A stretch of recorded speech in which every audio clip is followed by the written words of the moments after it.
Welcome, ladies and gentlemen, to the Division 1 Season 3, Round 3 of Sim Racing Alliance here at Donington Park. Today I'm your commentator, David Lee, and I'm here with my co-commentators, Josh Damiani and Mike Miacelli. What's going on, everybody? It's a pleasure to be back in the booth. It's great to come back to another historic track here at Donington, heading over to the United Kingdom. And yeah, it's good to have Mike back with us again. Hey guys, how's it going? Thanks for having me back again. I guess I'm doing a good job because you keep asking me back, so thank you again. Let's have a good race tonight. Yeah, for sure. And heading over to the track map here tonight at Donington Park. It is a clockwise track with 11 corners, 4 kilometers or 2.5 miles. Josh, do you want to tell us anything historical about this track or anything what makes this track so spectacular? Well, for starters, bringing up the whole historic factor, it was actually opened in 1931 and used as kind of a pre-war racetrack. Used for a few seasons, kind of temporarily, and then in 1931 it was actually officially closed off and made a permanent racetrack for a surprisingly low cost of only £12,000. Ended up getting closed a few years later as it was used for World War II by the Ministry of Defense as a military vehicle depot, which I think is pretty interesting, and then came back to being a racetrack again in 1977. It's been used ever since. That's quite interesting. I love anything historical, especially related to military history. Moving on to the team standings. All right, so here as of round 2, at the end of round 2 that is, and position 1 we have Full Send Online Racing with 302 points. Down in second we have NBA with 231 points, and down in third we have Blind Hand Racing with 223 points. The first two separated by 71 points. Not that many points are separating, the top 5, everyone's still in this race, and obviously when they come together they can pull a lot of things off, and with only round 3 we are definitely here to pull this off. Now moving on to the driver standings here. So as of also the last round, in first place we have car number 7, Matt Lehman, with 223 points. Down in second we have car 12 of Andrew Warden with 154 points, and in third place with car number 8, Brooker Quigg with 149 points. Now separating the top 2 is only 69 points, which is very easy to close the gap with the following races. And what's surprising is that between second and 13th place, only 54 points separate those positions. So it's still very much anyone's game, even all the way to overtaking us first place. Now let's switch off to the last 12 minutes and 40 seconds of SRA. All right, here we are, focused on that. Let's take a look at D-Funk, who's also surprisingly in the pit lane. Let's take a look at Deezer Rants here as we go around. Now, do any of you guys have any idea, especially from the first 2 races that we've seen so far, of who possibly might take pole position? I'm gonna stick to my guns, and I'm gonna once again say Matt Lehman. I think it's silly to bet against that man, and if you do, it's only more ammunition to make him go faster. Actually, as I'm checking over the timing list, it doesn't appear that he's here tonight. So I need to completely rethink my thoughts. Mike, what do you think? I'm going to take our winner from last week, Mr. Vicini himself. Right now he's sitting on top of the leaderboard at a 127.0. and he put in a heck of a lap. I was watching him while we were kind of loading in and talking behind the scenes, and he was putting in some quick lap times here. So if he can keep those consistent, I think Felipe Vicini is a man to watch this evening. We'll definitely keep an eye on that tonight. Do any of you guys happen to know the lap record for Donington Park for the GT3 class, just so we know how our drivers are going to do tonight? Who's right up there with the best of the best, and who's maybe not doing the best so much tonight? So right now the GT3 record is held by Marcus Clutton, which is actually in a McLaren 720S GT3. The race happened this year, and so far, if we're looking at qualifying right now, Samuel Saniga is the closest to that time, being about 9/10 to a second off. So I'm sure as they go along, warm the tires up, and get everything going, it's going to be a really good time tonight. Yeah, And that time is actually a 1:26.3 for anybody looking for the technical number. Thank you very much. Well, if you look at that, so a lot of cars here tonight, a lot of people trying to get some good points in. Definitely going to be a very interesting race, especially down into that right-hander down at turn 1. I think I'm expecting definitely some good solid yellow flags tonight. Definitely how tight it is with this opening laps. What do you guys agree right here? You know, definitely some close quarters, I should say. For sure, I think it's definitely going to be a lot of a snake tonight. I'm sure you can see it by the cameras, there's not a lot of room here, and it's very tight to even make one car get around, let alone try and make an overtake. So I think it's going to be a lot of setting it up, taking an eye, putting yourself in the mirror, making someone think and possibly make an error, and just kind of taking over free real estate. It's going to be very tight. Ooh, just looking at going off track here a bit.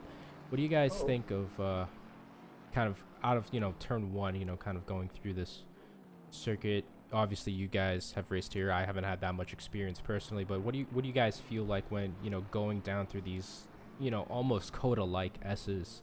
Is it, hard to follow? Is it kind of hard to overtake? Where do you guys thinking these overtakes are going to happen, where we might see some great action tonight?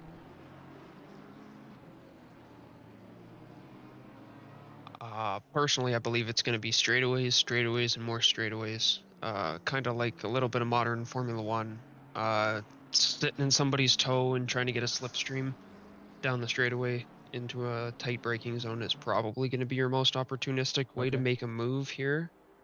Speaking of those S's, it does kind of get a little bit tough to follow somebody very close when your tires start to get off. Car does not cooperate. They don't have that much aero to begin with, but when you rely on that minimal amount and then it all disappears, the car doesn't drive too great. Yeah, no, I totally makes sense. Definitely be watching the autos in those, especially in those high-speed corners. Definitely the hairpins are also a great place after those straightaways to, like you said, to stay in the toe and to get some nice overtakes here. Obviously for those, for those tuning in for us, obviously the way our qualifying works is we have our pro and pro-am class competing together in Division 1, our pro-ams being the amateurs of the pro division. Obviously they will take, the first half of qualifying to go out, set their lap times, and as there's a sign in the middle of the road that is very, very cute. But yeah, so the pro-ams will take the first half of qualifying, and then after that our pros will come out and they will do their qualifying, and obviously, that's how we stand up, and then we will obviously go and take it away, and obviously fastest position gets the pole. And as you can see, there's definitely some rubbering there on the outside track a bit. How are you guys feeling tonight? You guys excited? I'm definitely excited, especially given how tight this track seems to be.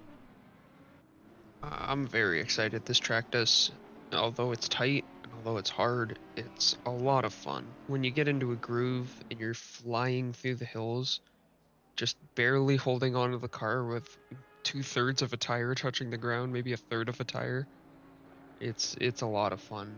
And I'm excited to see what these guys can do with it. They show us week in and week out that they are not afraid to race wheel to wheel, so I wouldn't be surprised if all of my predictions are wrong about, hairpins only and braking zones, but I think it's going to be a good show. That's glad to hear that.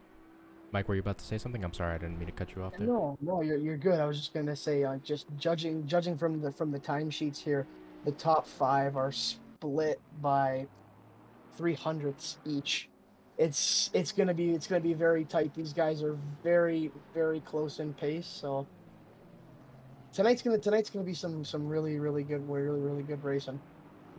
As M Jeffries here in the BMW M4 comes around, um, do you, Josh, do you want to take us through this lap as he comes down the first straight?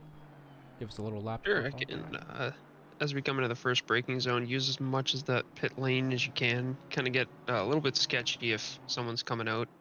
Use as much track as you can and get all the power down to flat out, hope and pray, flick it to the left. Quick little brake, flick it back to the right to what they call the old hairpin, not a hairpin at all. Back on the throttle, full speed. Try and make a straight line out of this if you can. Back on the brakes, flick it to the right again. As you can see, the consistent trend in this track. Use as much as you can to get back on the power. Up the hill to this completely blind right-hander. Take as much curb as you can. Try not to oversteer yourself into the wall. Back onto one of the two actual straights where you get to go flat out here. Into another really heavy braking zone with a lot of trust in a chicane. Quick left, quick right again. Don't oversteer off that bobble in the chicane. Onto the two worst corners I've ever taken in my life. Hairpin number 1, double apex. Hope and pray you have something for acceleration. Coming down to another corner. Hard on the brakes. Track does fall away from you here, so you gotta kind of try to dive in early, stick it tight, get back on the power, charge towards the finish line, and you're already back around. That is up to P15 for Michael Jeffries in the BMW. You know, what's kind of obviously a funny name is obviously he's racing for Missed Apex Racing, but it seems like he hit a decent amount of apexes there on that lap, would you say? He did, and that seems to be the trend this week, is a lot of people looking at lap guides and hot lap videos and saying, that literally looks the exact same as what I'm doing. How are you going 2 seconds faster than me? Yeah, and that's always a struggle. It's always those fine measurements, especially on... We always bring up these long S's, but these S's are very crucial, you know. Hairpins are, you know, on the more basic side of things, you know, you break in. But, you know, these S's, when, you know, you're almost full throttle, you're high speed, if you're missing those apexes, you got to readjust. Maybe, you know, you'd have to take the outside line, maybe switch into an inside line. And, you know, definitely not in the racing line. You're gonna lose a lot of time, and that's gonna obviously affect you. It's gonna affect you in the long run when, you know, on the time, especially coming into the long straights and the hairpins. Definitely going to affect your lap time towards the end. Keeping your 100%. speed up is probably the most crucial part of it. If you think about it, tires can only do one thing really well at one time. It can either go forwards and backwards really well, but it won't go side to side really well. It's going forwards and backwards, and you know, vice versa. So if you're carrying a heck of a lot of speed through the corners, you're gonna go way faster than somebody who's, you know, kind of coasting it through the corner a little better and making those, you know, minute corrections. It's being super smooth that's gonna win the race tonight. Yeah, no, obviously we don't have this data with us, but I'm sure if we were given that, everyone here obviously might drive a little differently.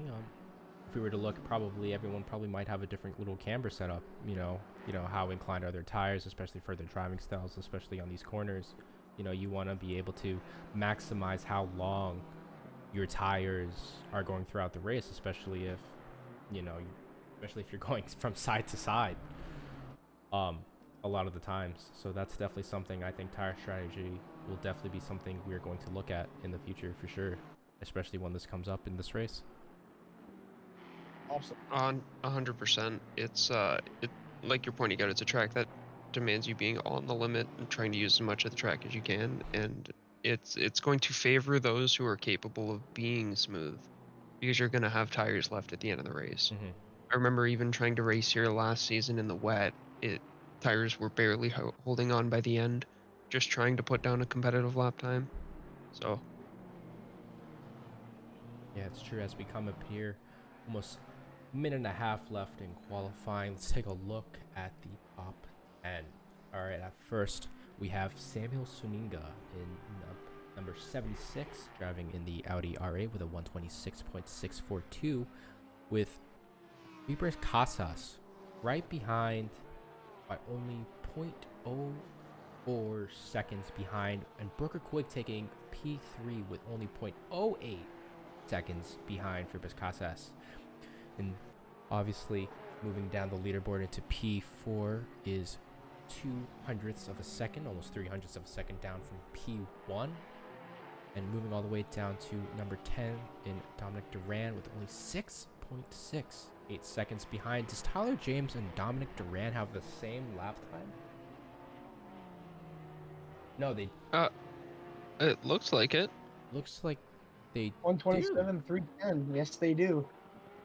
Well, I'll be They damned have- if I don't think I've ever seen that before. They And I have- believe Dominic Durant and Mr. Bellinger also have the same lap time at a 126.930. Wow, it doesn't happen once, it happens twice. Before they crossed the first sector, they've had the same exact first sector with a 20.280. Obviously, Oh Lord. Durant's now doing a 20.280, but he does have the fastest third sector with a 32.57. Faber Casas has the fastest first and second sector, respectively, with a 20.137 and a 33.715. But Suniga also, in first place on provisional poll, also has a 33.715 in the second sector. This is quite interesting. A lot of lap times, very familiar lap times, very close competition. I mean, you're not even getting a second off the pace, all the way down to 20th with Anderson.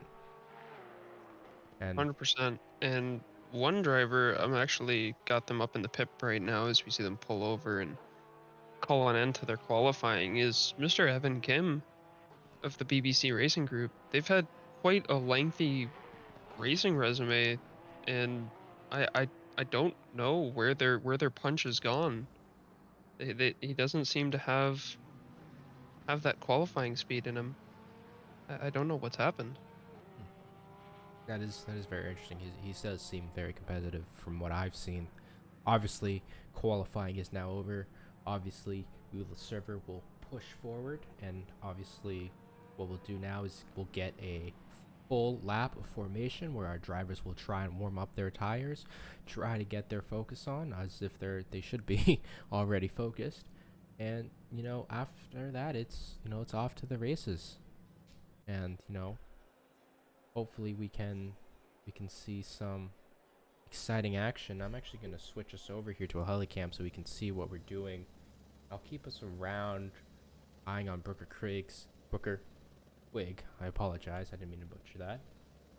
So we can see when this formation lap starts and everything goes around, that we can see some action. And obviously we have Josh here in the pit, can bring us some action. We'll be focusing on action here and there, but if there's obviously any other action, Josh will be able to provide for that, and Mike as well if he ever sees anything also on the race control that we have up here. Probably one of the most useful tools we've discovered here. Absolutely. I was hesitant at first. I thought it was going to be some little sketchy little software, but no, it's very useful here. Useful for replays, useful for API stuff, very useful for tracking down points, seeing where everyone is. And just a little over a minute and 20 seconds, or a little less I should say, as time passes by.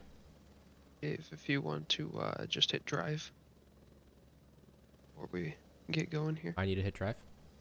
Yeah, just to get rid of the overlay.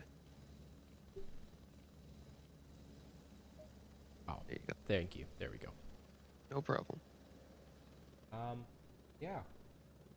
What do you guys think with the remaining 50 seconds left? What do you guys think these guys are thinking? You think they're thinking, oh, it's just instinct, try to clear ahead, or you thinking, they're visualizing their race map, this is my braking zone, I gotta brake here if I want to have a good chance of overtake. I know these people are relative to me. What do you guys think they're thinking? I think you've hit the nail right on the head. It's a lot of analyzing the crowd around you, knowing what cars you're going to be competing with, what drivers, their strengths, the weaknesses of them and their cars. But looking specifically up at pole position, Mr. Samsonika, if I can channel myself into his head and had to guess what he would be saying right now, I think he'd be saying it's Morbin time. Morbin time. Obviously, as we look into the cockpit of Brooker Quigg here, obviously, as cool as comments collected as he'll ever be. With the very black visor, we can clearly tell all his thoughts. But moving on to our formation lap here with local time estimated to be 4:02 p.m. We have a 1 hour race, and we're going to be following along here on this formation lap. Following along. Got a nice Porsche Sakura livery. Oh, and there's almost a little bit of collision there on the formation lap. That's not exactly what you want on the best, but obviously when you're warming up these tires, especially if they're cold, you know, anything can happen. And there's a lot of cars on a track today. You know, you're going around, roughly around turn 4, I believe that is. You know, cars aren't even past turn 1 yet, so it's going to be a long race with a lot of action. And, you know, I'm glad you guys are all here with us because we're going to be moving around a lot tonight. Yeah, Absolutely. I think we could be in for a bit of a chaotic start here, but fingers do be crossed, and hopefully we can stay with a good track record of producing some good race starts. Just this track does not like to allow that to happen. Yeah, just looking at the large snake trail over here. If you're looking at the right hand side of the screen, you can see that there's a long trail of cars. There's going to be a lot of time, especially if you're on pole and you can get a good lap. I wouldn't be surprised if you're lapping cars about maybe 20 to 40, maybe 20 to 25 minutes in. You could probably see some good lapping on, which will cause a lot of traffic, and you know, that will definitely have some implications. I gotta work on those, you knows. I definitely gotta stop. I gotta stop on those, don't I? Okay. It's all gravy, baby. Yeah, it's all gravy. And someone just went flying. I don't know what that was. I just saw some cones and I saw something, you know, go out there. I have no idea what that was, to be honest with you. Hopefully there's True no cars apex of the damage. corner. That's Yeah. exactly what it was. That's exactly right. You know you've hit the apex of a corner when you've hit something and it goes off and flying. All right, the cars are lining up here. Let's get back into our helicam. Everyone's a little close. Everyone's trying to get position not to crash into each other. We are roughly 30 seconds away from the start of this beautiful 1 hour race as people are trying to egg each other on, trying to get the best start possible. Let's see what we got. And it is any day now. Wait for it. And it's green light, and it's up and away for SRA down into the first corner. Here we go. It's a right-hander. Samuel Suniga gets a great start, followed by Diego Fibras Casas. It looks like there's no too much incident following behind. Josh, can you tell us anything in the pit? Do you see anything crazy going on? Everything looks clean out of that first corner. I got no yellow flags as of right now. I'm staring at about 7.5 cars wide right now, and everybody's staying on the track facing forwards. Dirt. Oh, a stopped McLaren. Looks to be Doug Mitchell, if I had to take a guess by the livery. Yeah, it looks like Or, a little spun out there. Do you want to take a replay? I on that? apologize, that's Tyler James. Oh, it is dropped all the Tyler. way down to 38th place here. I'll get the replay running in the pit. Oh, we just missed it there. What's up? And as you say Doug's name, he wiggles a little bit and loses a couple spots, dumping down to 26 from 22nd. Gonna follow along here a bit for Diego Paul for this Casas and the number 95 Honda NSX as he's following closely along Samuel Suniga in the Audi R8. Pretty close, obviously ending the first lap here. One more corner. He's very close, only almost 2 tenths off on him. That was a surprisingly clean first lap. I kind of expected more from that. Not gonna lie. Definitely. And the fact that only one car came out scathed is, I mean, it's unfortunate that any car comes out scathed, but the fact that it was only one is pretty good for the track that we have tonight. Yep, that Uh, is true. RIP Tyler James. Put your F's in the chat for the admins. You know the rules. Do it or get banned. Blah, blah, blah. Look at that. Looks like Fibrecasa lost. Oh, little Colin doing a little pole action there. Looks like Fibrecasas was 0.194 down coming out of that last hairpin on ending on the first lap, and now he's 0.4 down. Looks like he lost some cornering, or he lost some acceleration out of that last corner. Like I said, especially nailing your turns and apexes are going to be very crucial, because now you're going to be stuck behind these cars, and you gotta be able to close in that gap. And looks like he is able to close that gap a lot more. There's a number car 61 all the way in the back there. Seems like he had a little bit of an incident. Now let's follow down the line here a bit, down a little farther more, where we can go down to number 4, James Riley, also in another Honda NSX. Here, oh, he's going, oh, little contact there with Brooker Quigg in the Porsche. Number 8, they almost contact. I wasn't sure if I saw too much contact there. Looks like looks like he tried to cover around the outside, but Oh, and a spinning McLaren Doug Mitchell around again. Uh-oh. Falling all the way back down into 30th position. I saw the yellow flag on car 99. Must have been Dahi, who I believe is also in the Porsche of that car. I'm not mistaken. But yeah, it looks like all in the top 8, 9, 10. Yeah, looks like everyone's staying. Looks like obviously Fibrecasas and Sneega are definitely pulling away from the ground. They're just towing each other along. James Riley definitely looking to get another move on Brooker Quigg here in the Porsche. Looks like another overtake was about to happen there by D. Bellinger. I remember when I commentated first, I was handling the pip.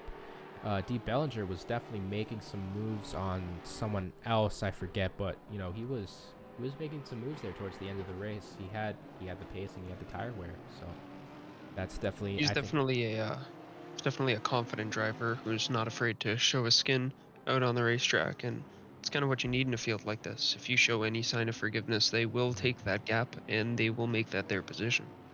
Yeah, for sure. And you definitely want to also be, you know, it's hard on these cars. Obviously, you know, some cars have a mirror, some cars have a televised rearview mirror, but you know, there's always a blind spot in there somewhere that you gotta take care of.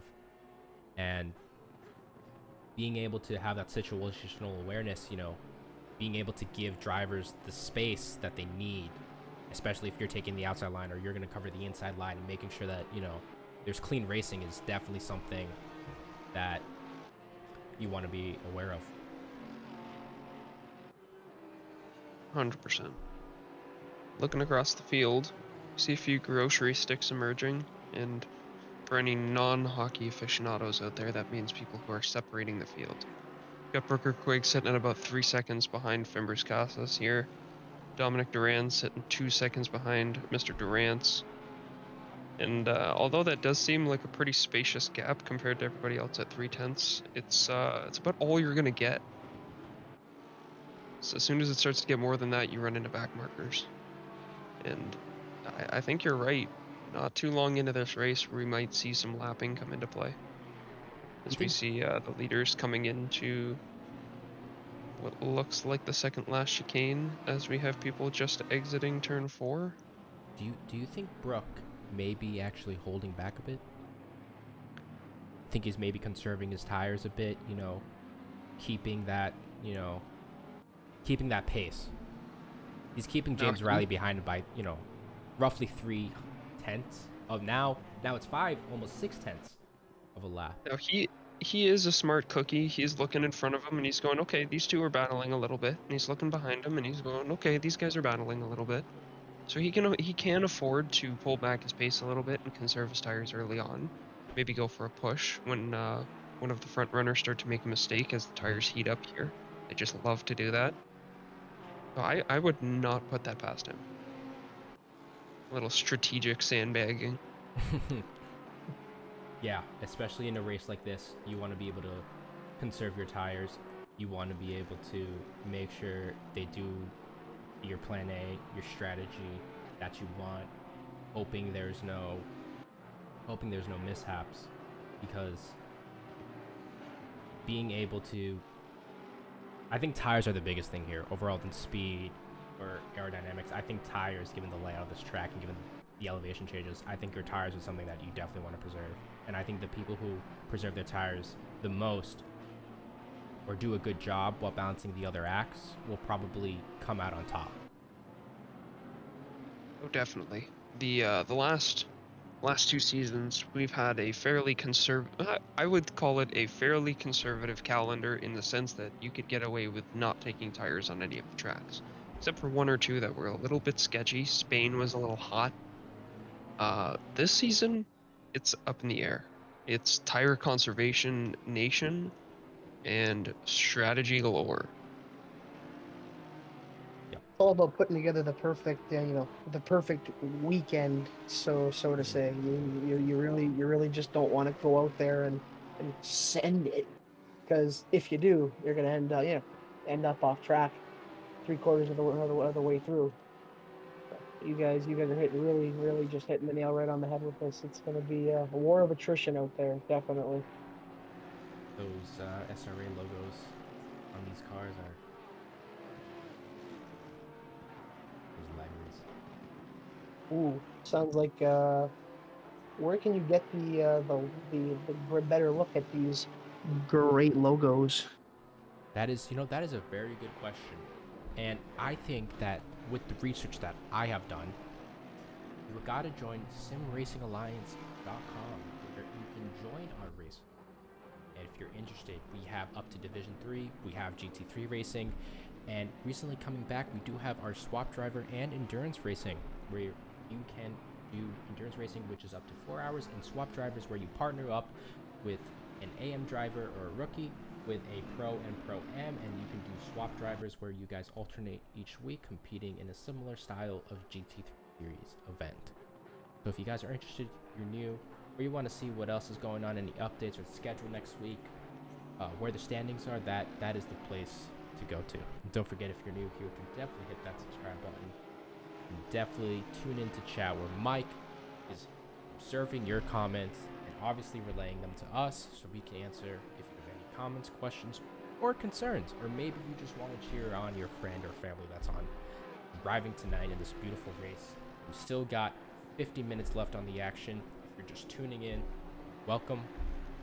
We got Fabricasas. Actually, I did not pay attention to that. Fabricasas overtook Suniga. I did not know when that happened, but Suniga still has the fastest lap. I was just about to say that as soon as the merge plug was over, that Fabricasas, it's just past him. It probably happened about half a lap ago now, but it looks like he's trying to pull a little gap on Suniga right now. So let's see how this one brews. A little closer. Let's get a little bonnet action going. He's really on the tail there. And while that action's going on down in the pit, you're watching Sanchez fighting on the back of Robinson for P18. Was interested by Suniga there is he decided to go slow and then take a little deeper into the corner, so he gets a little more corner speed into the apex, so he can get some speed out. I don't know if that made totally sense, but I hope it did. Well, as we kind of settle into the first 20 minutes here, taking a look back at the chat now.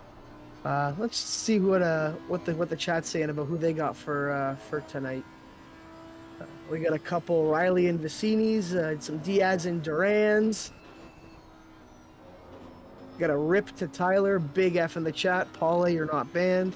Thank you. And of course, we got the classic BBC Club fans in the house. Great time for those guys. Great time for the fans. Unfortunately, not a great time for the race team.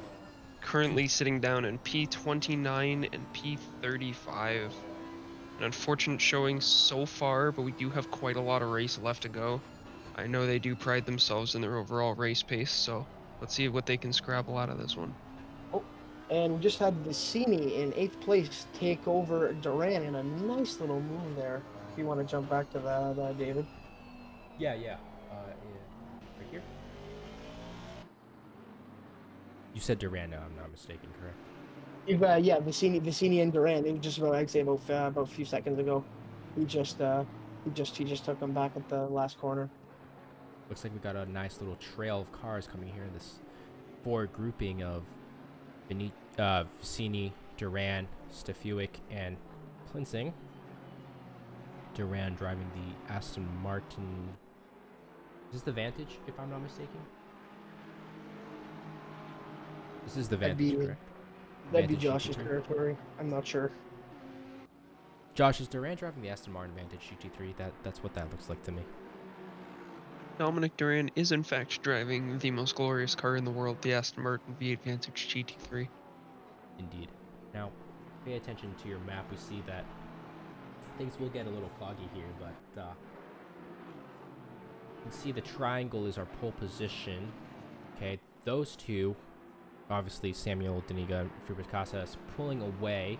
They're in their own little grouping, and next we have what looks to be Brooks Quigg all the way down to about Durant, maybe Bellinger.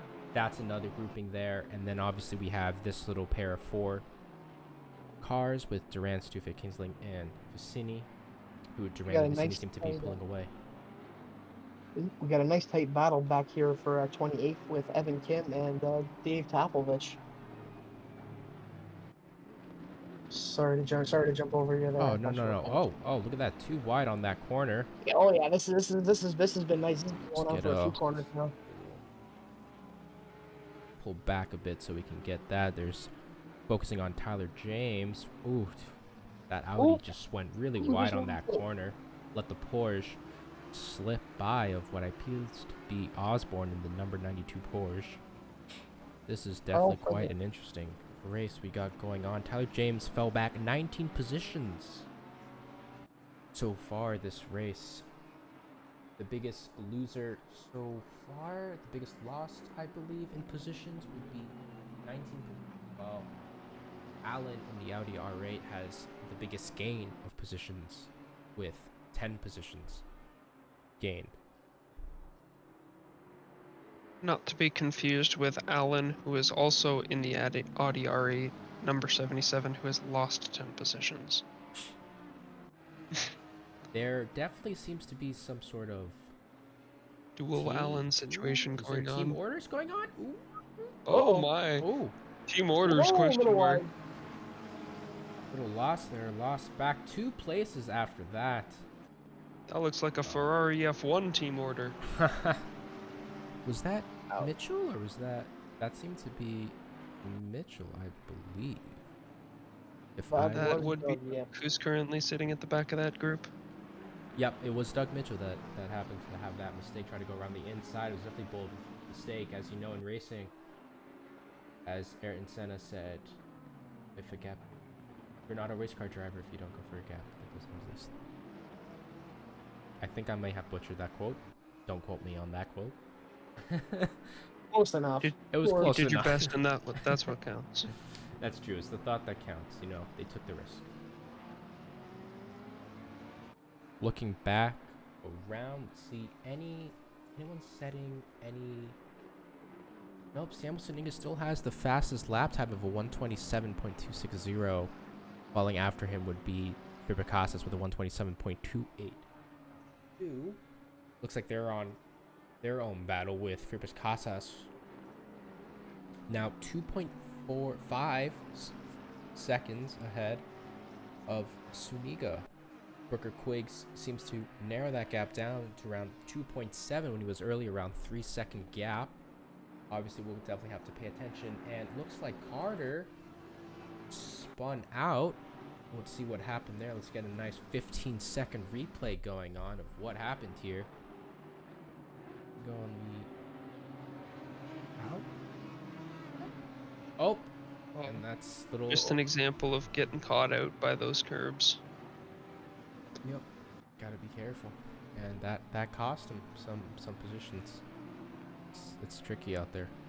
Definitely is.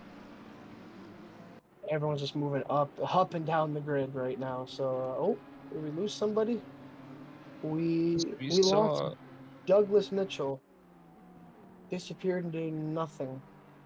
Oh, maybe not. Maybe just a little glitch. Oh, we did lose somebody, we did lose Doug. He's no longer on the board. and Riley is no longer on the board. Who Uh-oh. was up towards the top 5. I saw him drop down a few positions and trigger a yellow flag. I wonder if they're related.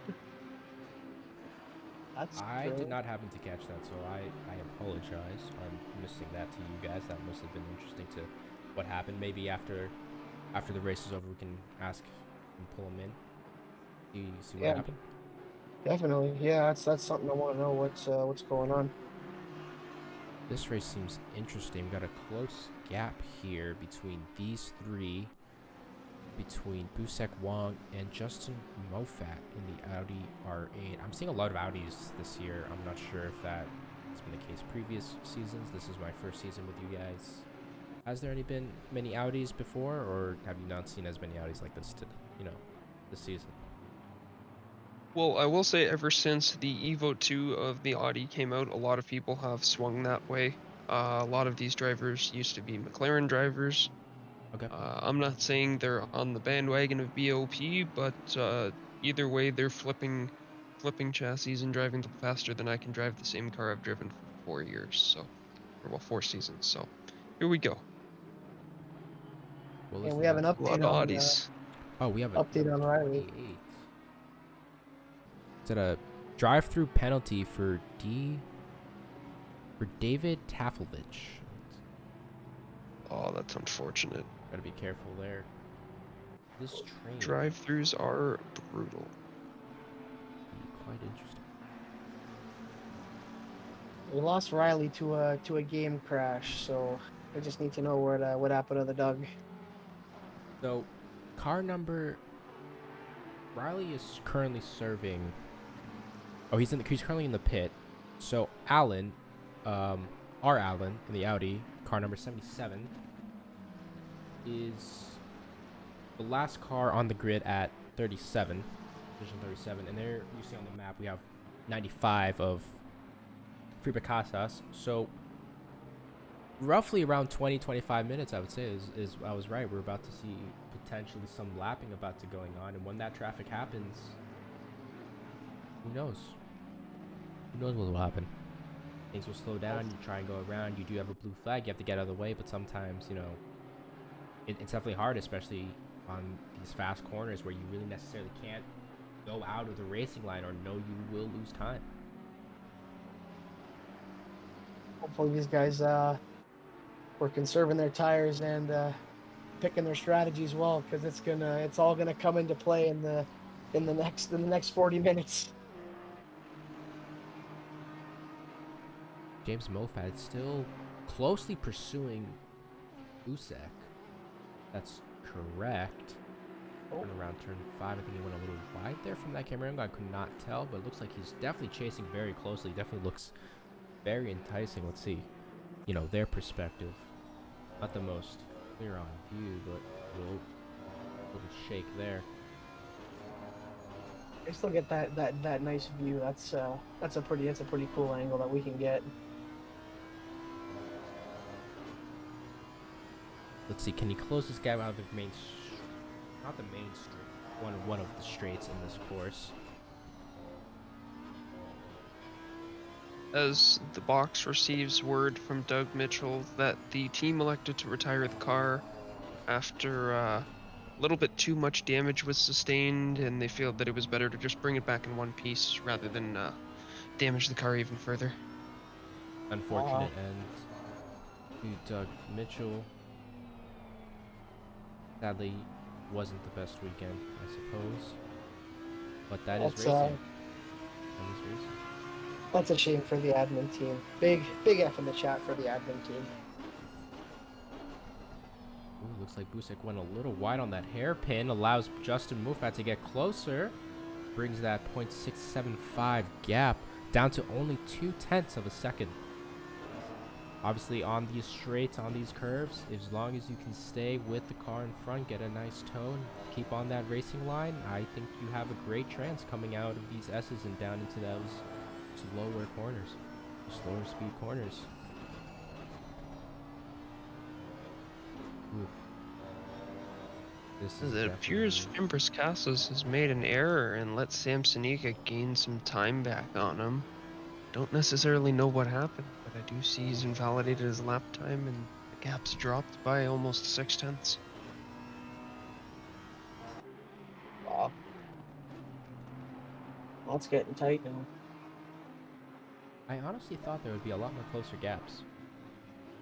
I'm seeing gaps of like around an average, around at least like 0.9 if we were to average all these out. And that's that ability to follow coming into play on this track. You're so on the limit.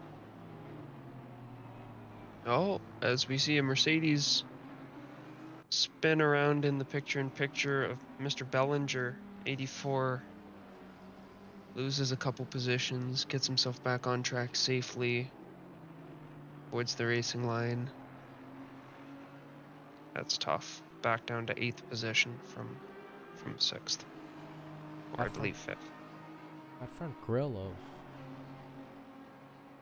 of Bradley Busek seems to definitely have some wear. Is that damage or is that just pure wear from the... Definitely looks to be a little worn in. Could be damage, could be wear. Definitely seems to be a little battered. And it seems to be pretty minimal. Who knows if that has an effect of whether Justin Moffat will have... Oh, and Duran just lost it. Bellinger was pushing him, and Duran just spun off track. We need to go take a look at this. Let's get a 15-second replay on what happened to Duran here. Ooh, A little too much grass. We And also have a replay of Max Sanchez coming under fire to the hairpin as well. Oh Just my. taking names tonight. And this is getting a little funky. Definitely have some battles around here and there. Moffat seems to hang on. Bradley Busek. Busek seems to go a little bit wide, allowing Moffat to come in close. Yeah, there definitely seems to be some little damage on that front grille, front aero. That Aston Martin, I don't think it will hinder him too much. But they are definitely going at it. They are full on concentration, and you are not allowed to slip up one bit.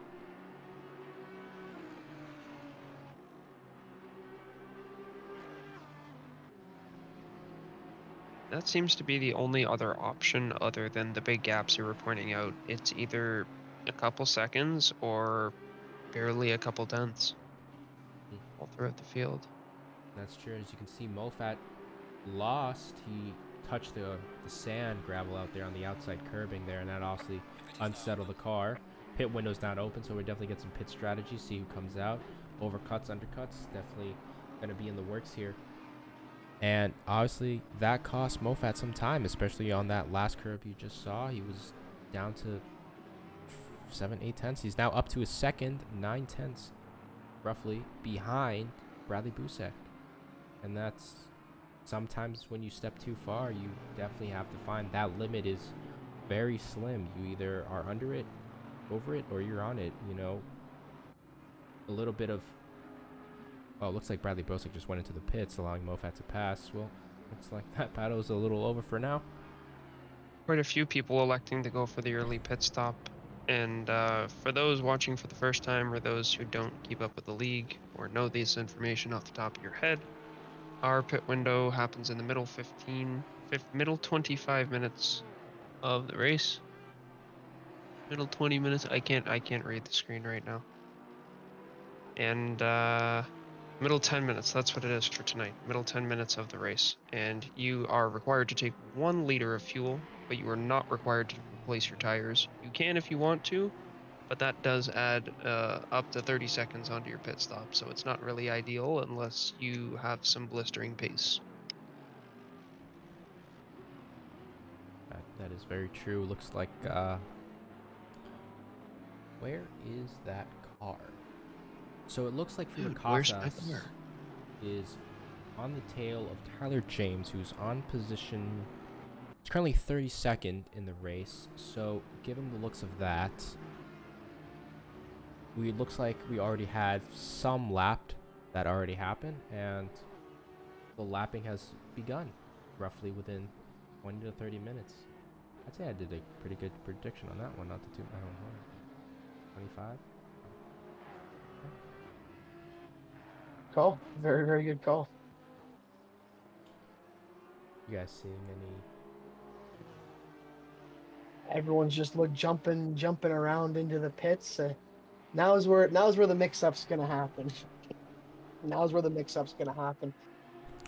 We're gonna see everybody behind everybody. Front runners behind the back. You know, mid packs mixed in with the back. It's just gonna be chaos for the next half an hour. Yeah, that's true. I was hesitant to switch around because everyone's in the pits. It can get chaotic.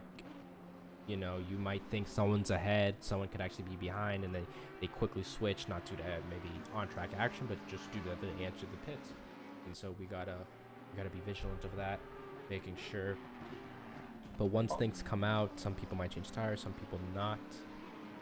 Currently, our leaders are 19 laps into the race. Our farthest backs are 17 laps into the race. So, still a long way to go. We're reaching halfway mark. Definitely some positions to be made, some positions to be lost. And we're all here to enjoy the ride. Absolutely. And it actually looks like Sutherland's the last guy for the pits, it looks like. And it looks like he actually took tires, so let's see if that's the motivation, if it's worth the little bit of the time hit. Oh, sorry, my bad. There's a couple more guys still got to come into the pits here. Bellinger and Wong coming out. I sure hope there's a few more people intending to go into the pit lane tonight. Only one of the top 10 drivers has done so far, and that being Colin Matiak. Currently sitting 37 seconds off the leader. Not close enough to jump all the way up to the front, but he's definitely going to get a big jump up in position once these guys start filtering in for pit stops. Yep, and position 3, Brooker Quigg set up his fastest lap of a 127.48. Most recent, let's see if he definitely has some pace there. So, currently, Diego Freitas Casas up in... Nope, Freitas Casas is actually pitting right now. Take a quick look at that. You can get a nice camera angle there. Looks like Suniga takes first. Before that was happening, the top 3 were around a 7-second decimate. If you can see on the table, Finicini was 10 seconds behind our leader. So the top 3 seem to be on their... The top 2 seem to be on their league of their own. And Brooker Quigg, who was P3 originally before the pit stop, seemed to be kind of having his solo race, just kind of having his own drive. You know, sometimes when you're alone out there, it's sometimes relaxing because you're just one with the car, and it almost feels like you're just having a Sunday afternoon drive going on average 100-something miles an hour. Could it be better? Couldn't ask for Fun more, Sunday really. drive. Fun. You are not wrong. And looking over, as you've got Fimbers Casas up in your picture there, Colin's only 1 second behind him. So Samsoniga's not entirely safe here. If Colin can latch onto the back of Fimbers Casas and they can start pulling themselves forwards a little bit, they could both manage to overcut him or undercut him. Didn't you say Matiak was the one who actually ended up changing for tires as well? I do not know if he did change for tires. He's actually got one of the shorter overall pit stop times at 29 seconds. Okay. Including time in the pits. Okay. I think that was Sutherland that was taking tires down in 34th right now. Okay. Yeah.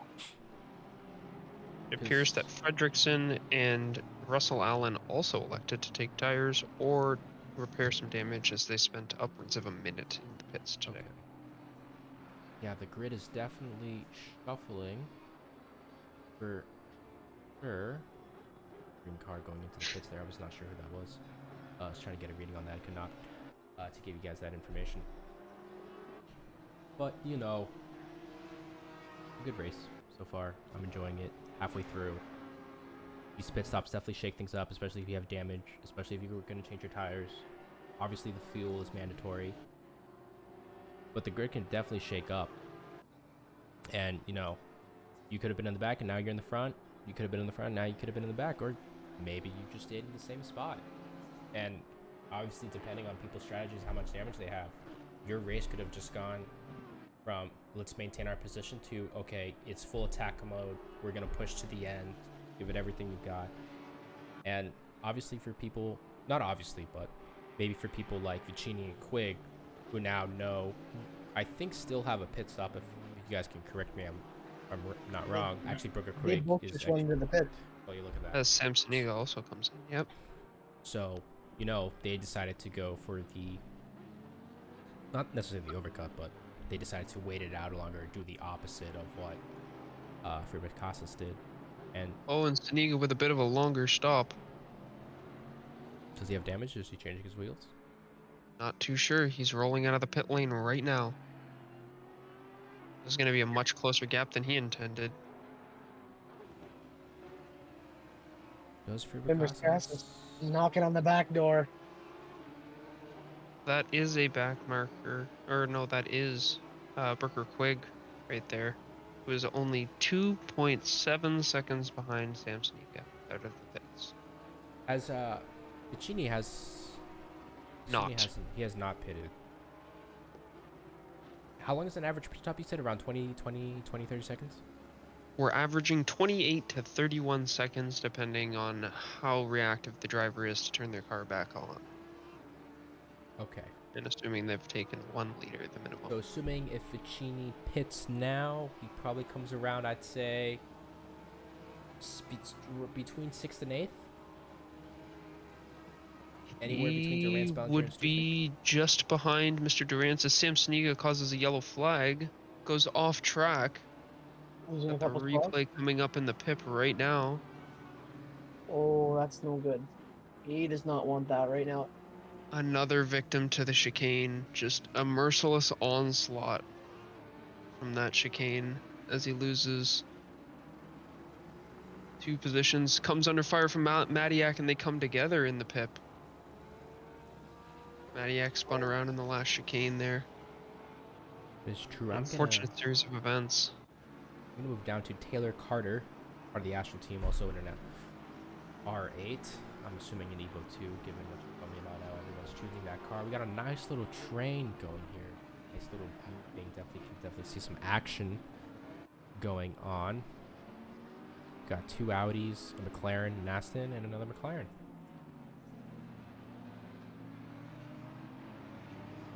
Definitely has some potential.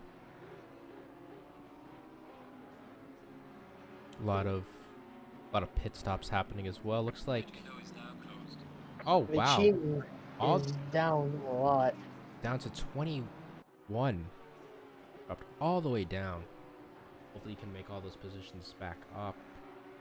After a Obviously, very long 58-second pit stop, I wonder if he changed tires. he could be, as that McLaren goes offside, goes on the inside and does not have the speed, so he's taking it slow. I wonder if he has damage. Take off on outside. Taylor Carter still trying to pursue Matthew Sanchez, another Audi. As And it looks like he did it at 35 seconds stopped.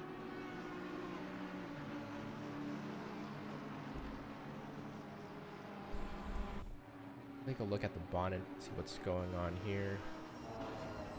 Just riding the curb down into 8 or 9, if I'm mistaken. Going into the second and final hairpin. He wants to take out the inside line. Goes a little deep. Yup, goes a little deep there. That allows Matthew Sanchez to get a better execution, and he obviously, as a result, gets further out and gets ahead. Taylor Carter obviously taking a better exit on that last hairpin down into straight finish. Makes him fall back. Now down to 1.4 seconds. And we got a bit of a train going on here down in 15th with Taylor Carter. He's got 1, 2, 3, 4, 5, 6 guys within a tenth. So that's a little bit of a nice battle going on. There's actually a lot of racing. Hold on. Whoa, there's just an accident. Majid and Anderson gone off track. The two Astons. We're taking a replay on that. They're going side by side down on the S's. Takes a little curb.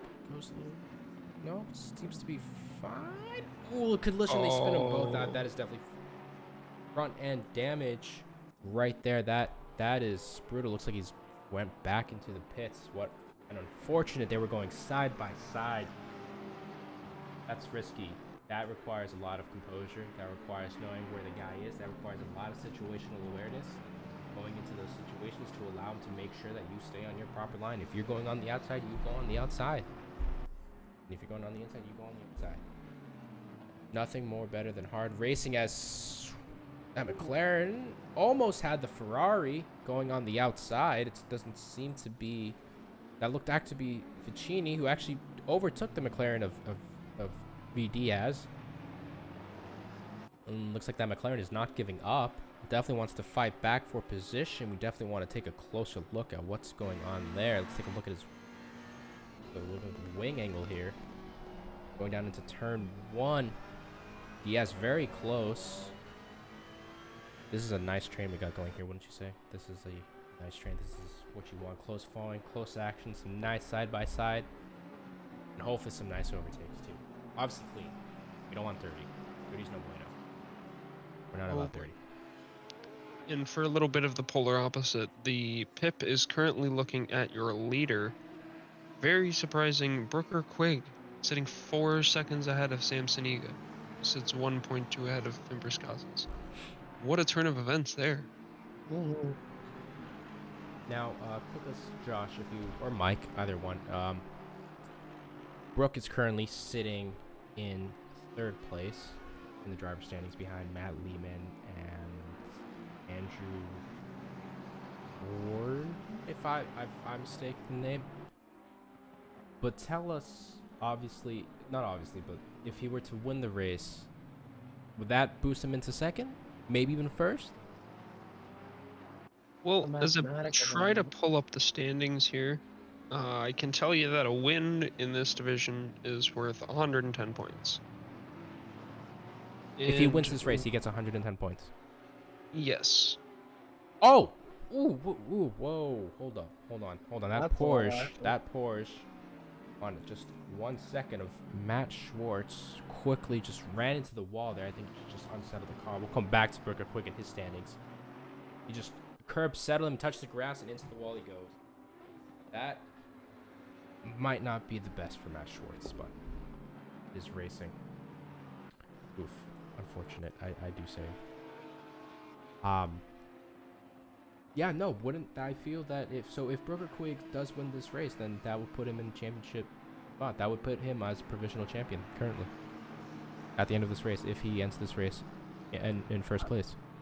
Yes. I can say that, yeah, that would put him in 1st, as Matt Lehman is not racing tonight. Andrew Warden is not up there. And 4th place would be Don Bellinger at 149, or 148, sorry, graphics very similar. Sam Saniga down in 135, so it would definitely shake up the standings a lot, and yeah, I'd put him up to 1st place. Boy, look at that. Wow. I'm sure maybe Brooke does know, but I'm sure that's definitely not on his mind right now. He's definitely just focused on trying to get to the end of this race. There's a little under 20 minutes left to go. We have currently completed 27 laps of this race. No one seems to beat Suniga's time of 127.260. closest yet we have from what I'm seeing is Casas 127.282. Yeah, no one seems there. I mean, Piccini seems to be behind some traffic. Put in a 127.75 while the other ones are lapping in the mid to high 128s. So he definitely has the pace to move up. I mean, if he's putting in the 127s, at least high 127s, he should be up there. Actually, no, I'm mistaken. You're right. No, he should be up there. Yeah. He definitely should be getting some pace. Definitely should be moving up the field in these last closing 20 minutes of the race. Has Fimbres Casas pits again? That's interesting. With that and Casas' race, did anyone know what have happened? Did he have a drive? I didn't see a drive-through or anything like that. He just drove straight through the pits. I guess he must have had a drive-through then. All right. Yeah. Okay. Sure. That puts him down into, I believe, 7th. Sorry, not 17th. Puts him down to 7th place. Honestly, if you asked me halfway through this race, I probably would have said Faber Casas, Suniga, or Brooks Quiggs. Definitely either take pole. I guess now that he's back into 7th, I don't know. As Durant spins around out of 4th place, Porsche getting squirrely at the old hairpin, leaving him turn the wrong way. Evan Kim and Morrison both driving Bentley Continental GTs, I believe. Yep, in BBC. There you go. I don't think Team Motors are a play here. I think they're just driving hard as long as they stay clean. Definitely Justin Moffat, who we've been talking about a lot this race, definitely wants to get a little on that action. Separate those Bentleys, trying to get some Audi representation in there. The BBC is where all the action's at, and you're right. They've been pushing hard. They've been pushing real hard. That is true. I think tells you how They've brought themselves back up to a semi-respectable finishing position here, up towards 25, not in the 30s. I know they can be maybe not completely satisfied with that, but they can be a little bit, at least slightly pleased. Were you expecting them to qualify higher when, this qualifying session happened? For starting. I'm not saying I expect these two to be in the top 5, but I know that both of them are very competitive drivers. Evan puts a lot of practice time in, and so does his teammate in Mr. Morrison there. Mm-hmm. And they both have a lot in them as drivers, and people in the league who know them and themselves know they've got a lot more in them. Mm-hmm. And I'm just kind of hoping they can put some together here. Yeah, that's for sure. I mean, Evan Kim's up 7 places. Matt Morrison, if that is his name, if I'm not mistaken. Yes, it is Matt Morrison. Up 10 positions. Maybe not the greatest race, but definitely some positive to take away. And Justin Moffat takes out and spins there. Guy was trying to get up there with the BBCs, and looks like he didn't have what it takes. He couldn't handle the girth. No, he could not. Could not handle the girth. So those Bentleys do be some wide boys. Girthy boys. Very club. Now let's take a look at Matt Sanchez, who's up 12 positions, currently in 14th, as he takes a little bit of dirt. Great job, Matt, as we put the camera on you. Maybe he's got a little nervous there with the camera being on him. He sneezed. He did. 4.3 seconds behind Steve Robinson in a Porsche. Pure Pro, looks like. I mean, I think going up 14 positions is pretty good. I mean, that's a win on my book. Or 12 positions. 100%. I think as long as you have that arrow next to your name where it's a green, and as long as it says it's a 1. Hey, Matt Morrison has a drive-through penalty. Oh, Falls no. back down to 25th. You think maybe... No, there wasn't... I don't think...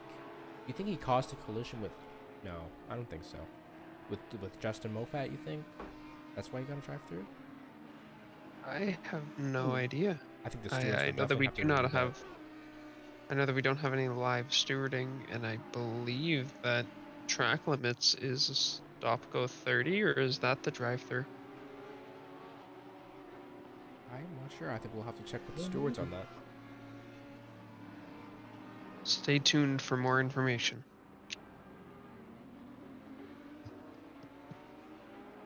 As we get into the closing 13 minutes of this race, back up, Ballinger 14 seconds behind third place of Colin Madiak, who's also roughly 5 seconds behind second place Samuel Suniga. And remember what I told you about Brooks Quiggs taking his time, maybe not playing it out, maybe holding back a bit in the long game? I mean, he's in P1 right now. He's leading ahead. And he's got that fresh air and that tire life left to push as much as he wants. He's holding on to that 4 seconds, if not starting to extend it on Suniga. He conserved his It's tires. his race to lose. He did. I'm sorry, I didn't mean to interrupt you there. No, you did not. But yeah, he conserved his tires, went to the pit stop, didn't have to change them, just got his liter of fuel, went back there. Now he said, okay, my goal was to make it to the halfway mark. Well, this is what I'm assuming what he was going through is make it to the halfway mark, conserve these tires, maintain the gap behind me, but don't over push it where my tires are wearing. I'm gonna have to change them. I get out. Well, now that pit stop's done, now I just have to finish the race. And I'm sure, obviously, he was thinking that, oh, I'm gonna be P1. I'm sure he's gonna, I'm still in contention, but I might have to fight for it. But he's got clean air. He's got a 4-second gap, down to second. The man's just cruising. Drive it home. That's all you gotta do. Yeah, he's just gotta drive it home. Stay focused for the remaining, 11 minutes, 50 seconds. I'm not saying it's, it's an easy drive, because obviously everyone's pushing here. Everyone's pushing to the limit.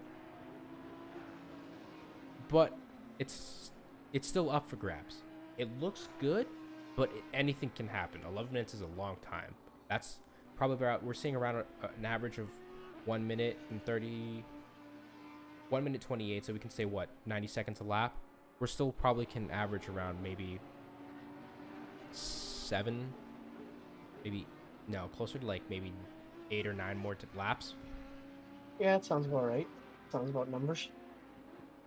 Around 8, 9 more laps, so a lot can happen in those times, Definitely, it's just this is where the war gets a little harder, gets a little tighter. You're fighting the car a little bit more, but in the end, yeah, it's all worth it if you can get it up to that top step. And Brooker Quigg is looking very good to do that tonight. For sure. When you guys are racing. It's kind of the last stint. I don't know if you guys have the timing on your guys. Sometimes, when I race, I turn it off so I don't focus on how much time's left, because that could put a little pressure on you if you're driving and you're focused on the time, and it gets you distracted. You can't focus fully. Do you guys, my first question is, do you guys drive with that timing on? And if you do or don't, do you kind of have that pressure? Well, I guess if you do drive it with it on, because it would imply if you don't. But if you do drive with it on, does that distract you? Do you feel a little pressure? Or do you just try not ignore it and just focus on what you guys are kind of working on? Just try to get to the end of the race. 250%, I find that a distraction. I turned it off last race, and I called in a favor to a buddy of mine who's currently racing in this race tonight, to play the role of crew chief, so to speak, and just tell me about what's important. And I felt I was able to focus so much more on the race. It's almost inevitable that you're going to be peeking down to see, am I pulling? Am I getting closer to the person in front of me? Are they getting closer to me? And one time you're going to look down at that board and miss a braking point. Yeah, I agree. And I think that's something definitely I should probably also focus on too, is just focus on the drive, focus on what's ahead of you. Make sure you're looking through your corners, keeping your head up, lining up your braking zones, and just do the best if you can. And just try and finish the race. Yep. Same page as you guys. You hitting all the talking points.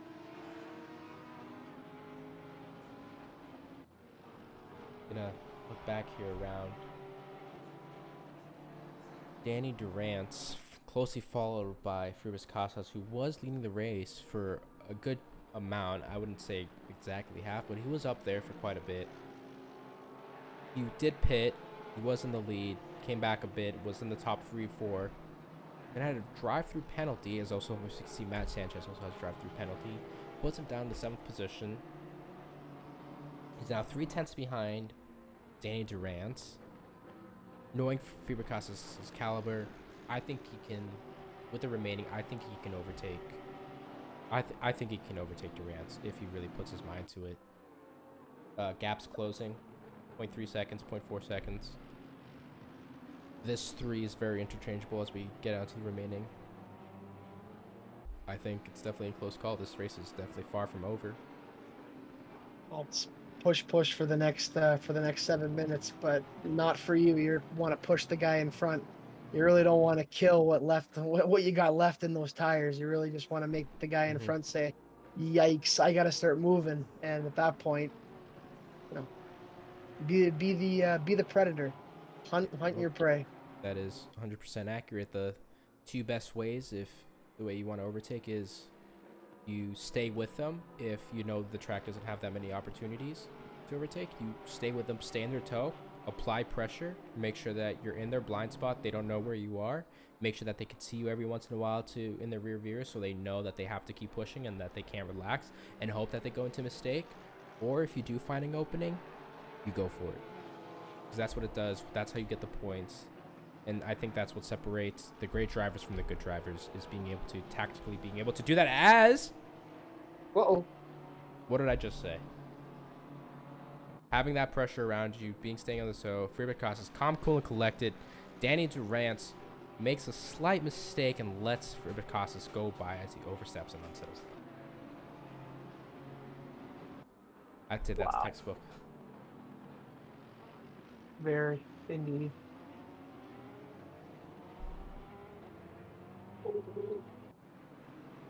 Oh. A phrase that's been thrown around a lot this season, and it seems to describe every race so far. I'd totally put my money on it going forwards. It's a battle of attrition. Just survival, and who can keep themselves between their own ears for the longest. Did you expect to have more cars retire? I mean, I believe we started with 38 cars. We're down to 35. Only 3 retirements. Did you guys expect a little more, cars retiring, or did you kind of, expect with the caliber that we're dealing with that, we were close to full capacity racing here? I kind of expected what we ended up with.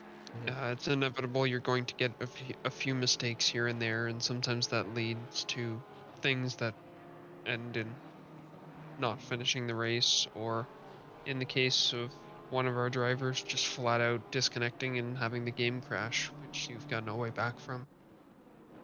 Obviously. But yeah, we definitely have a caliber that should not produce more than this, or even this much, which is beautiful to see. It's a lot nicer than hopping into an open lobby and people just dive bombing corners because they feel like it. Yes. And whether it's here, where that one track they have is always Monza, people dive bombing that first corner, or whether it's F1 open lobbies. If you guys ever play the F1 games, then I'm sure you've heard about the memes of those. Crazy times, people crashing into each other. It's great to see clean racing. I think we had more mistakes in terms of missing their points instead of people having accidents with each other because they don't know how to drive. And I think that shows the caliber of what SRA is able to produce in its drivers and its league. And I think it shows that, your stats, maybe you have a low safety rating from a bunch of open lobbies. But here it shows you that the caliber, that it's not just about your safety rate, it's not just about the numbers, it's about, can you put it all together, and when the time counts, when a car is next to you, can you stay with them? Or will you let the pressure or your inexperience get the best of you, either lose that position or cause an accident? Absolutely. That right there is the beauty of racing itself. Uh-huh. Let's see. Putting it Yeah, all on the line. Mike, were you about exactly. to say something? Yeah, no, just talking about all the great racing, and all the big gainers and big losers. It kind of was just talking with Paulie actually, and he just reminded and just said about the drop week. So even if you had a bit of a bad week, oh, and as I say that, Stifik and Fimbres Casas collide and go off in 5-6. Look at that. That puts Faber Casas back into 19th. Don't mean to interrupt you. We're gonna show a big play. It looks like a touch in the rear corner of Faber Casas into the Porsche of. Was that no? That was not stupid. Which Porsche was that? I think that was Stifik, yes. It was okay. But yeah, he did get lucky on his return to track there, but a great showing of sportsmanship, pulling off, letting him come back on track, not just taking off with the position you've created for yourself. Mm. Even after the very frustrating race he's had, I'm sure he's just fuming for this to be over. I'm sure. Yeah. I think definitely some people I want in the commentator box tonight is probably Rubens Casas, Brooks Quiggs for sure.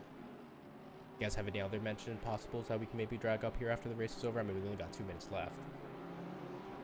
Let's see what's going on. I'd love to hear, well, I mean, podium driver, but I'd love to hear about Madiak's decision to pit very early and winding himself up on the podium. Okay. Yeah. Perfect. Sure. I think we'll go down the order then up. We'll start with Casas, then go to Madiak, and then end it off with Brooks Quiggs if he can get this lap in. Looks like only 2 more laps after. Yep, no, actually this lap and I think 1 more, and I think that might be the end. The laps? I'd say 1 or 2 more laps. Expect 1 to 2 more laps, and the race will be over. Brooks Quiggs maintaining that 4.6 second, 4.7 lead on Samuel Suniga, who was on pole position, fell back a place, and that's how racing goes. You just kind of got to take the hand that you're dealt and play. See what you can make from it. Sometimes it turns into something good. I've had a few races where I believe one race I missed qualifying and just put my head down, put in my laps, didn't think about anything, didn't try anything fancy, and ended up making up well over double-digit positions. It's again a game and a battle of attrition, just how much you can focus. These guys are putting on display the pinnacle of focus. Cheney's going Trying around to the drive this outside. lap. Sorry to cut you off. Cheney goes around the outside. Can't stick it. He's in the toe of Defunk in front of him. 0.6 Good chance for a move here. seconds. Ooh. He wants it. Almost a little bit of contact. That is good throttle discipline. You definitely don't want to overstep the throttle there and unsettle the car. You can get some serious rear end oversteer and a snap if you're not careful. This is the final lap, so Vicini, if he wants to make a move, now is the time to do so. Coming down the S's. Easy contact at the last corner here. Anderson spun around, trying to make a move, it looks like. Along the Audi just in front of him. Oh. Got some nice exits to get out of the last S there, down to 0.1 second. Trying to want to go around the inside.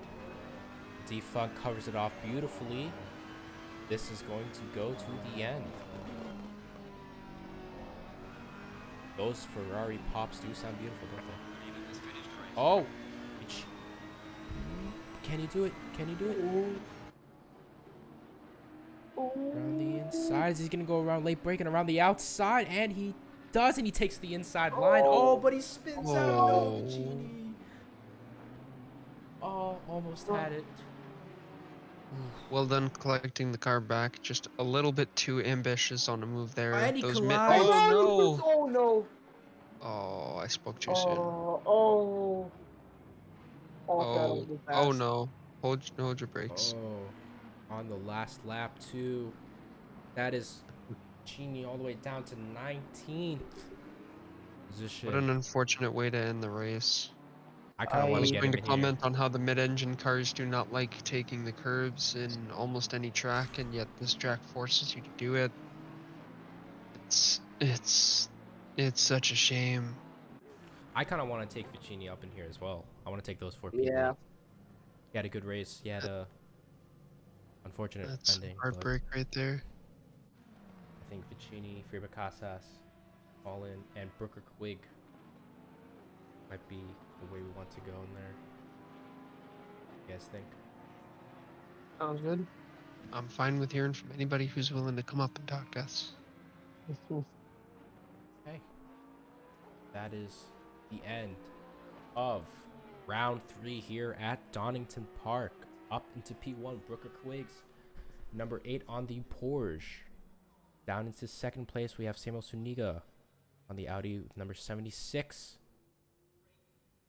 Number 3, D. Bellinger, number 84 on the Mercedes AMG.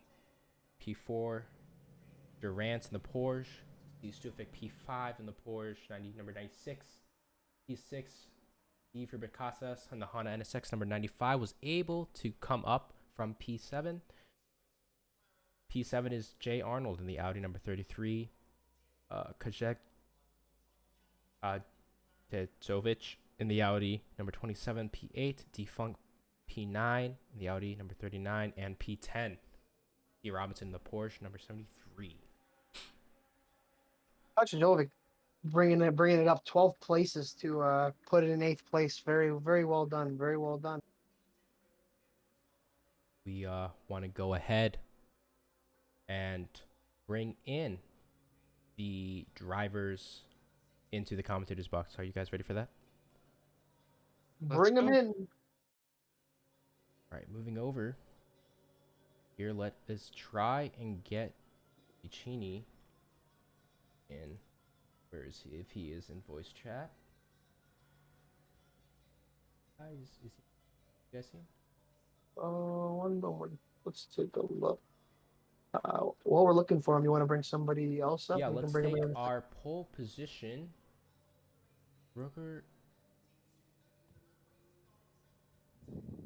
Brooker Quiggs, you are in the commentary box with David Lee, Josh Damiani, and Mike Picelli. Congrats on the P1. Thank you. Yeah. So talk us through there. We were talking here in the commentary booth how early on you were kind of 3 seconds behind for Casas and Suniga, and how you were attaining a point, roughly an average of a 0.3 tenths of the people behind you. And obviously with that pit stop came in, you were able to clutch it up, full focus, and you're able to come out on top. You want to talk us about through your process and kind of what your strategy was going into this race? Yeah, for sure. Obviously, first of all, I'd like to thank Matt Lehman's power provider for not giving him power today to attend the race. I definitely think that helped out. But overall, in strategy for the race, I definitely couldn't do the same lap times early in the race as Suniga and Casas. So really, I just kind of concentrated on putting in consistent laps, saving my tires a little bit, because I actually knew that the Audi was, it's very tough on its tires, and so is the NSX.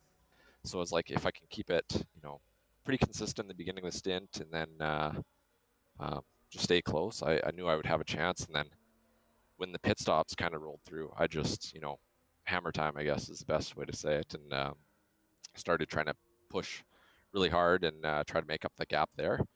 And I guess luckily it worked out, because I think I was 6 seconds or something like that behind Suniga going in the pits, and then 2 seconds coming out, and I was able to hop Casas through the pits. And then really, I think it was just do consistent laps to the end. Samuel Suniga made a mistake there.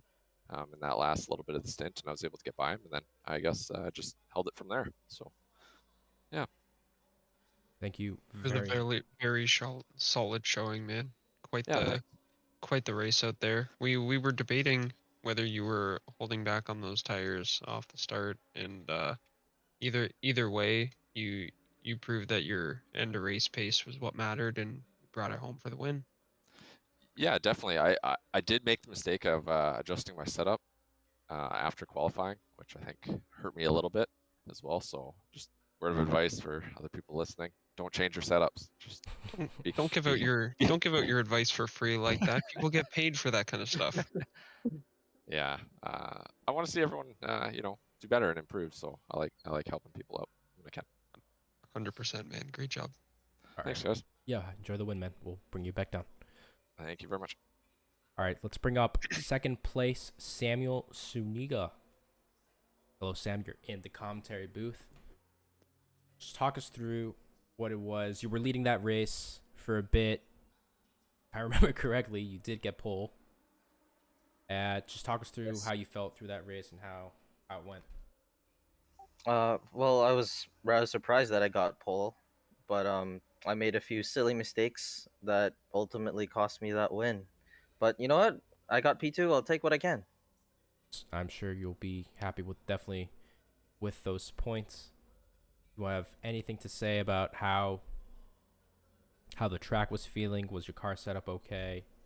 Feel great? Uh, Just I definitely set up my car a bit on the edgier side. I almost had a spin going out of the chicane at one point, which was that P2 and P1 and P2 got past me there, but Finn Brescasa, who I believe was P2 at the time, got a drive through which gave me P2. But Quig, it was consistent.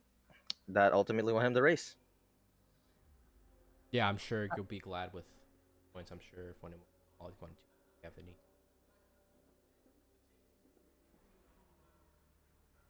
Yeah, absolutely, absolutely. Sam, great race, man. Good job. How you feeling for next week, Silverstone at night? I'm actually quite scared because the last time I did Silverstone at night, I didn't do so hot, even though it was just an open lobby. That's okay. That's the difference between open lobbies and us. You're not gonna get dive bombed into the corner. That is true. That is true. Put a little more confidence in your. You can put a little more confidence in your fellow drivers that they won't. They're not looking to take you out at every corner. Absolutely. And one last question there for you, Sam. When we were looking over the grid, I was trying to channel myself into your mind and think of what was going on and going through your head before the race. And the only thing that I could hear was "It's Morbin time." Mm. Was I accurate?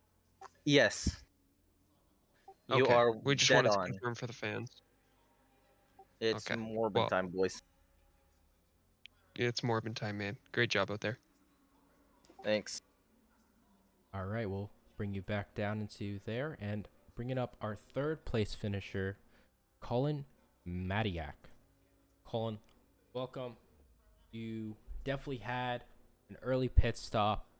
What were you thinking there to try and maximize out of that pit stop? Were you ever even thinking about that you might even end up on the podium? The podium was definitely a possibility. The early pit stop was just to try the undercut. I know from previous races that sometimes you can gain a second or two by just pitting in a little early and hoping for a mistake from the guy ahead. But it was just kind of strange coming out of the pit stop and seeing Quig still 3 seconds ahead of me, but being a second behind the former leader. So it was a little awkward. Very, very well, very well. And how did you feel in terms of your car setup? Were you playing it more safe? Whether you were very acclimated with this track, did you feel comfortable going into this race that, hey, I'm going to put up some nice points. I'm going to get in here and I'm going to do the best of my ability to get the maximum points possible? I feel more comfortable in the wet around this track, but overall I do like Donington. The car was all right. It was a little all over the place, a little kind of on edge, but that's how it has to be to get around this track and as quick as possible. So I did know I was going to come in and hopefully score a top 10, but the podium was just kind of, I don't know, it wasn't a possibility until very early in the race when I realized how close I was and that I was keeping pace with the guys ahead.